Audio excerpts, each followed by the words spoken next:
On va passer à la partie quels sont les enjeux technico-économiques pour la filière bio et perspectives envisagées. Donc, je me présente Antoine Roissard, donc je suis le DG de Fourré Bio, donc fédération des groupements de producteurs 100% bio.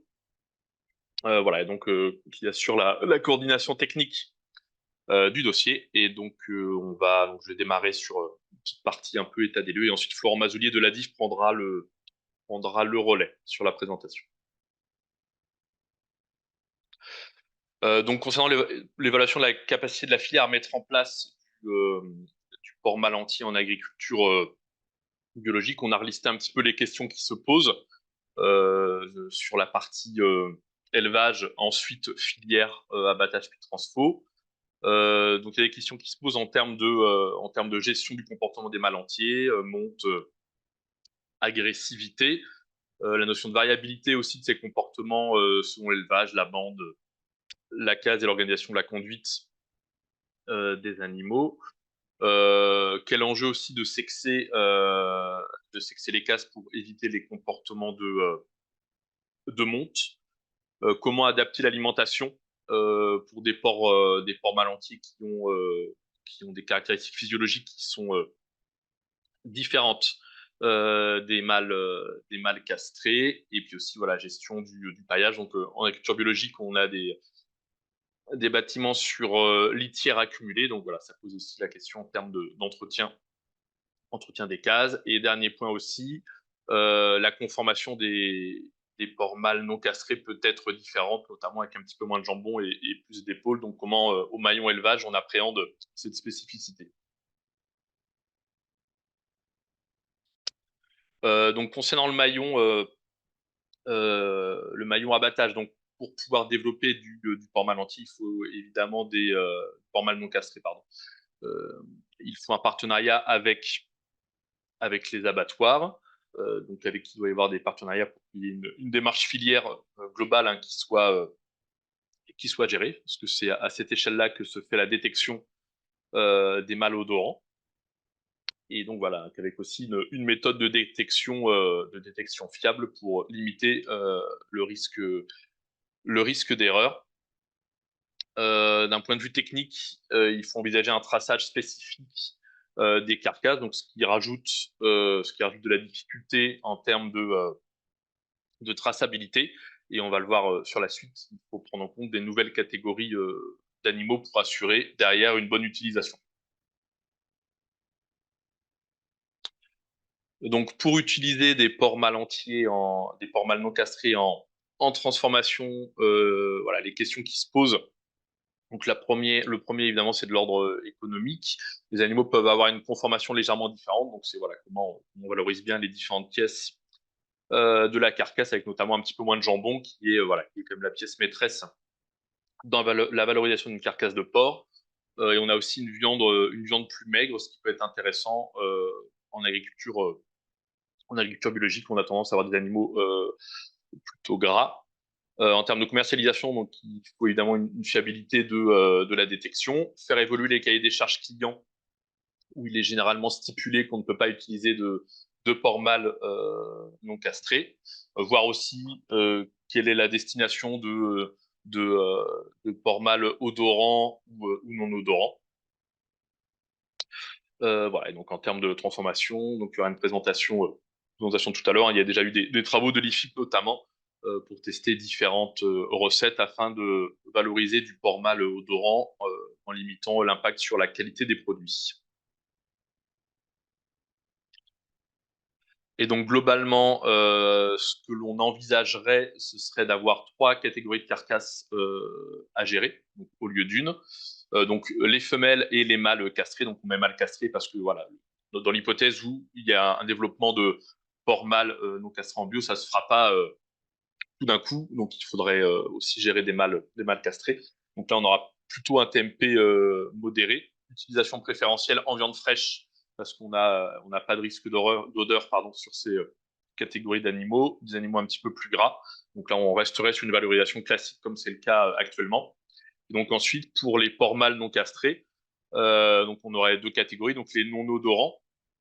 Il est nécessaire de prendre en compte le risque de faux négatifs Donc, du coup, il faudrait quand même sécuriser leur utilisation, et notamment pas en viande fraîche à cause du risque de faux négatifs et de viande moins grasse, donc plus sèche. Donc, on serait sur une gestion intermédiaire. Et après, pour les mâles entiers odorants, on serait sur une dilution de l'intégralité de la carcasse.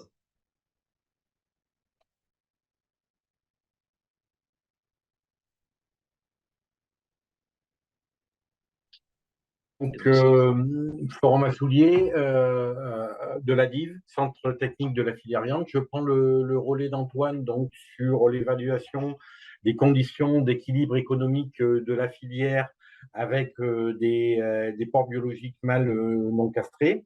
Donc, le but, c'est quand même de voir comment on peut utiliser la totalité de ces carcasses dans une filière à haute valeur ajoutée, sachant qu'il va être nécessaire, comme l'a dit Antoine, de diluer certaines pièces de viande pour limiter les risques. L'objectif est donc de quantifier les pertes et bien identifier ces scénarios de déclassement de ces pièces de viande et de comparer les résultats économiques d'une filière femelle et mâle non castrée avec une filière femelle et mâle castrée. Samuel, s'il vous plaît. Voilà. Donc, pour ce faire, pour caractériser cette filière, afin de limiter le risque, nous sommes partis d'un certain nombre d'hypothèses. Bon, la première étant la constitution de la filière. Nous sommes partis sur 50% de femelles et 50% de mâles non castrés, avec chez ces mâles non castrés 5% de mâles odorants et 95% de mâles non odorants. Par la suite, nous sommes partis sur des rendements de découpe moyens de données Adiv et données Farinelli constatés sur ce type d'animaux, avec le jambon qui représente 23% de la carcasse, l'épaule 19, la poitrine 13 et la longe 31. On s'est consacré sur ces quatre pièces principales. À partir de ce schéma de filière et de rendement de découpe, on a également émis des hypothèses, et Antoine les a évoquées précédemment, de valorisation des principales pièces de la carcasse. Donc pour les femelles et les mâles castrés, on va dire, le jambon était bien valorisé, partait en jambon cuit ou en jambon sec, l'épaule en maigre pour fabrication de charcuterie, saucisserie, etc. La poitrine principalement en produits de découpe et éventuellement en lardon, et la longe en produits de découpe et rôti et côte. Comme l'a dit Antoine, et afin de sécuriser les process et de limiter le risque, nous avons décidé de valoriser, de partir sur une hypothèse de valorisation des mâles non castrés, non odorants en usage restreint, c'est-à-dire qu'au lieu de les envoyer en produits de découpe, même s'ils sont non odorants, on va quand même sécuriser le process en les envoyant en maigre pour fabrication, voire en fumaison pour fabrication de bacon. C'est la différence de valorisation principale qu'il peut y avoir avec des mâles castrés. Pour les mâles castrés odorants, là, on est parti sur 100% de la valorisation en charcuterie sécurisée avec dilution de pièces non odorantes. L'ensemble des pièces, épaules, jambon, poitrine et longe, part en maigre pour fabrication charcutière. Donc, seule quelque part l'épaule est valorisée classiquement, puisqu'elle part toujours en fabrication principalement. Les autres pièces sont fortement dégradées en termes de valorisation. Donc, l'objectif maintenant, c'était de déterminer. Alors, on va voir un dernier transparent transparent, comme à la vieille époque, un dernier slide qui synthétise le schéma de filière que l'on vient d'évoquer et sur lequel on a fait la base des calculs économiques. Donc, on est parti sur 100 têtes, 50% de mâles, 50% de femelles. Chez les mâles, 5% de mâles entiers, mâles non castrés odorants et 95% de mâles non castrés odorants, et la valorisation des différentes pièces telles que je vous l'ai indiqué précédemment. Ce schéma de filière, ça donne quoi en termes de valorisation économique? Donc là aussi, on est reparti sur un certain nombre d'hypothèses. Une hypothèse de valorisation des principales pièces selon l'utilisation technologique envisagée. C'est le slide suivant. Voilà, c'est celui-là. Nous sommes partis à partir d'hypothèses fournies par l'étude Farinelli sur une base 100, donc avec le jambon blanc, la valorisation jambon blanc, donc une bonne valorisation de jambon correspondant au 100. Et du coup, après, comparativement à cette valorisation, on a fait des hypothèses de valorisation des autres pièces selon ou non si elles sont dégradées. Par exemple, si on prend la longe dans le cas des femelles ou mâles castrés, on voit que bon, elle est valorisée à 85,6 en comparaison à un jambon qui part lui à 100. C'est une bonne valorisation parce que ça part en pièces de boucherie, mais avec la dégradation qu'on envisage pour les mâles non odorants mais non castrés, pour limiter les risques, on voit qu'elle part, la longe partirait en maigre ou en bacon à 63,5, donc fortement dégradée par rapport aux 85,6 d'origine. Et on a fait ça sur toutes les. On a fait ces hypothèses sur toutes les pièces de viande selon la catégorie d'animaux. Ce qui donne donc pour ces animaux, avec les rendements moyens de découpe évoqués tout à l'heure et des coûts de valorisation que je viens de vous indiquer précédemment, en considérant que c'est la femelle qui a l'optimisation la femelle ou le mâle castré qui a l'optimisation optimale et qui correspond à 100, on se rend compte qu'avec notre schéma de valorisation, un mâle non castré, non odorant, serait lui valorisé à 80,5, à 90,5, soit 9,5% inférieur.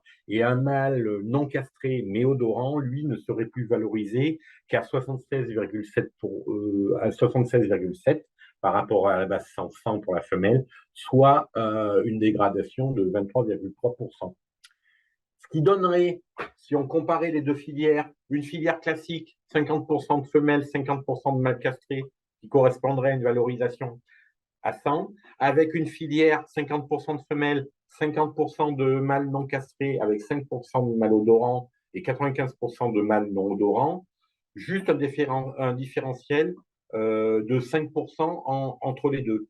Ce qui laisse à supposer que on serait en capacité de traiter l'ensemble des porcs mâles non castrés selon de modes de valorisation sans pour autant avoir des pertes très importantes économiquement parlant, puisqu'on est de l'ordre, en comparaison des deux filières, de l'ordre de 5%. Bien évidemment, sur la base des hypothèses émises, à savoir 5% de mâles entiers, de mâles non castrés odorants. Est-ce que la filière est quand même capable de traiter l'ensemble de ces porcs mâles non castrés avec ces valorisations dégradées, donc qui partiraient essentiellement en produits transformés, pour les mâles entiers odorants en produits en maigre pour transformation et préparation charcutière, et pour les mâles entiers non odorants avec des fabrications de la longe notamment en dégradé, notamment vers la fumaison et la fabrication de bacon. Donc on est parti sur essayer de jauger cette capacité à traiter l'ensemble des porcs non castrés, mal non castrés en produits de charcuterie, en regardant la consommation en ménage des lardons, poitrines et autres bacon. Et on se rend compte que c'est des produits qui sont consommés par des jeunes générations avec enfants, et quel que soit le niveau de revenus. C'est des produits qui sont achetés également principalement en GMS. C'est important aussi parce que la plupart des produits transformés de viande sont achetés via ce circuit de distribution.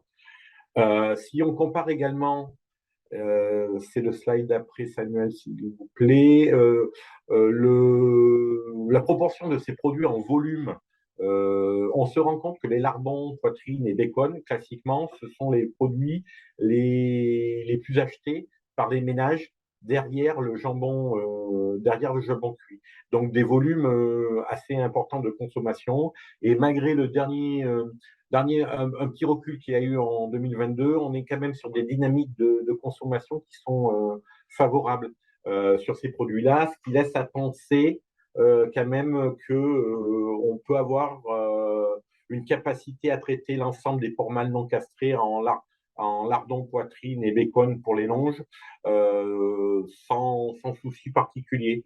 Ce qui est de bonne, ce qui est d'une bonne perspective.